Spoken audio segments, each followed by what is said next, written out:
அனைவருக்கும் அன்பு நிறைந்த வணக்கம். தமிழுக்கு நிறமுண்டு அப்படிங்கிற கவிதை தொகுப்பிலிருந்து கூடு அப்படிங்கிற கவிதையை பார்ப்போம். ஐயா கவிப்பேரரசு வைரமுத்து அவர்களுக்கு ஞானபீட விருது கிடைத்திருக்கிறது. அதற்கான வாழ்த்துக்களை அவருக்கு சொல்லிட்டு அவருடைய கவிதை பார்ப்போம். கூடு. ஏழை துரைச்சாமி, எங்கடா உங்க அப்பன்? கல்லுக்கடை போயிருப்பான், கையோட கூட்டியாடா. வீட்டை இடிக்கிறாக, பிறப்பாக நிற்கிறாக, ஓட்ட பிரிக்கிறாக, ஓடிப்போய் கூட்டியாடா.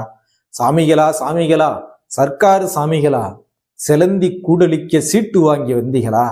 சித்தரும்ப நசுக்கத்தான் சீப்பேறி வந்தீங்களா? அறச்செண்டு வீடிடிக்க ஆர்டர் வாங்கி வந்தீங்களா? வெள்ளாட்டு காம்பில் விஷம்படிய கணாக்கண்டேன், ஓடையெல்லாம் ரத்தம் ஓடி வர கணாக்கண்டேன். காத்து கருப்பாச்சே, கண்டகனா பளிச்சிருச்சே, எள்ளு செடி மேல இடி வந்து விழுந்துருச்சே. முள்ளெடுக்க போயிருக்கும் மூத்தவள காங்கலையே, ஏழாவது படிக்க போன இளையவளையும் காங்கலையே. ஒத்தையில நான் இருந்து உழைக்கு அரிசி போடையில வாக்கரிசி கொண்டு வந்து வாசப்பக்க நிற்கிறாக. எத்தி உதச்சாலே இத்து விடும் சுவருக்கு கடப்பாறை எதுக்கையா கவர்மெண்ட் ஆளுகளே. நான் பட்ட பாடு நாய்படுமா பேய்படுமா, கடையும் தயிர்படுமா காஞ்சிபுரம் தரிபடுமா. முன் சுவர் எழுப்பத்தான் மூக்குத்தி அடகு வச்சேன், பித்தாள குடம் வித்து பின் சுவர் கட்டி வச்சேன். கதவு மரம் வாங்க காசில்ல ராசாவே, கோணி கதவு செஞ்சு கோட்டைக்கு மாட்டி விட்டேன். சீட்டு பிடிச்சு சித்தாளு வேலை செஞ்சு ஓட்ட கூரைக்கு ஒரு பகுதி ஓடு வச்சேன். கூடு களைச்சாக்கா குருவிக்கு வேற மரம், வீடு இடிச்சாக்கா எங்களுக்கு ஏது இடம். கூடு களைச்சாக்கா குருவிக்கு வேற மரம், வீடு இடிச்சாக்கா எங்களுக்கு ஏது இடம்.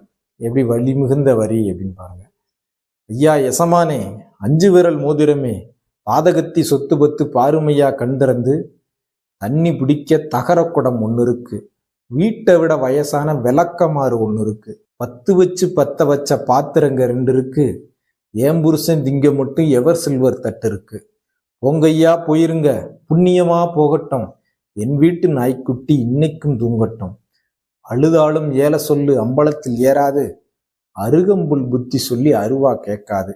இடிங்க ஐயா இடிங்க, இத்த வீடு தான் இடிங்க, கூரைய பிரிச்சறிங்க, கொடியெல்லாம் அறுத்தடிங்க.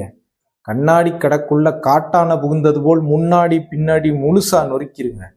கடைசியில ஒண்ணு மட்டும் கால் பிடிச்சு கேட்கறையா, சீரட்டு பிடிப்பவரே செவிசாச்சு கேளுமையா. கொள்ளையில எம்மகதான் மல்லிகைப்பூ நட்டு இருக்கா, நீர் குடிச்ச கொடி இப்ப வேர் பிடிச்சு நின்று இருக்கு. ஒத்தி வளர்த்த கொடி பூ பூக்கும் முன்னால கத்தி எரியாதீங்க, கடப்பார வீசாதீங்க. ஆசையில வச்ச கொடி அசங்காம இருக்கட்டும், அவ வச்ச மல்லிகை தான் எவளுக்கோ பூக்கட்டும். வணக்கம்.